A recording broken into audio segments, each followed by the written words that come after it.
Across the Spiderverse was the movie I had been waiting for all year. When I finally hit the theater to see the new Spider-Man flick, I thought it would be your typical comic book style deal. Entertaining, fun, and a straightforward storyline that's executed perfectly to keep us all entertained. But when the credits rolled and I walked out of that theater, I was absolutely blown away. This movie got way deeper than I ever expected. It dove into some really serious themes that had never crossed my mind in a Spider-Man film. And the characters? They felt more genuine and complex than I could have imagined, making the whole story even more captivating. It's like they took the Spider-Verse to a whole new level. This movie had a chance to take the easy road, by giving us some fan service and just tossing in different spider people from various dimensions with a simple plot. I mean, most fans would have eaten it up, but no, they went all out on this one. They didn't just bring in a bunch of spider people, they gave each one their own story, character, and even a unique storyline. But here's the real kicker. The best part of this sequel isn't just the sheer number of spider people or the potential of multiverse stuff. It's the down-to-earth story of Miles and Gwen. The writers really dug deep into their lives, exploring what makes these characters tick. I found the way the movie explored these deeper themes to be really fascinating, and it asked some thought-provoking questions. I left the theater thinking that it had set the bar really high, and I was pretty sure it would be my favorite movie of the year, the one to beat for the rest of the year. As we get ready to delve back into the content, I'd like to extend an invitation for you to join our community. By subscribing, you'll stay updated with content similar to this. I absolutely loved how the first Spider-Verse movie shook up the whole animation scene. Spider-Man into the Spider-Verse burst onto the scene, and things were never the same.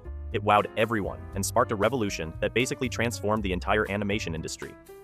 Just like how the first film completely flipped the script on what we thought animation could do, Across the Spiderverse comes in to top the game once again. The cast, crew, and writers are all fantastic, but we've got to give a standing ovation to the animation team. They're the unsung heroes here, and they deserve some kind of honorary Oscar for the countless hours they've poured into this project. Waiting 5 years for this sequel felt like an eternity, but let me tell you, it was worth every second. The attention to detail in this film is off the charts. They've even nailed down the frame rate for different characters, and it all blends together seamlessly. The movie expands on Miles' role in the multiverse, as he is revealed to be the original anomaly that unleashed all the multiverse villains. This adds complexity to his character and raises the stakes of the story. The movie also explores Miles' family life as his parents become increasingly suspicious of his double life as Spider-Man. This adds another layer of tension and drama to the story. In the film, Miles is struggling to balance his superhero life with his personal life. When the Spot threatens to destroy Miles, Miles is forced to confront his own inner demons. He realizes that he can't do everything on his own, and he needs to rely on the support of his friends and family. This is a significant moment in Miles' character development. It shows that he's not just a superhero, he's also a human being with flaws and weaknesses. It also shows that he's capable of learning from his mistakes and growing as a person. The personal storylines of both Miles and Gwen form the backbone of this movie and pave the way for them to be explored further in the sequel. While Miles is struggling in his personal life just like any other Spider-Man, we get to go deep into the life of Gwen, who is still struggling with the loss of her only friend and the suffocation that comes with living a dual life. There is a good, sweet spot in the film where these two storylines intermingle with each other, obviously providing a great emotional niche to the story. One of the standout aspects of the movie is its villains and their motivations. The way the Spot's character evolves is pretty darn interesting. He starts off as a small-time baddie, but as the story goes on, he gets a major power boost and becomes a much scarier villain. What makes him even more fascinating is why he does what he does. See, he's driven by deep-down insecurity and a need to scare the pants off people. That gives his character a relatable, human side. And when he interacts with Miles Morales and the other characters, it's not just entertaining, it really sticks with you. Oscar Isaac crushes in yet another role with the Marvel family.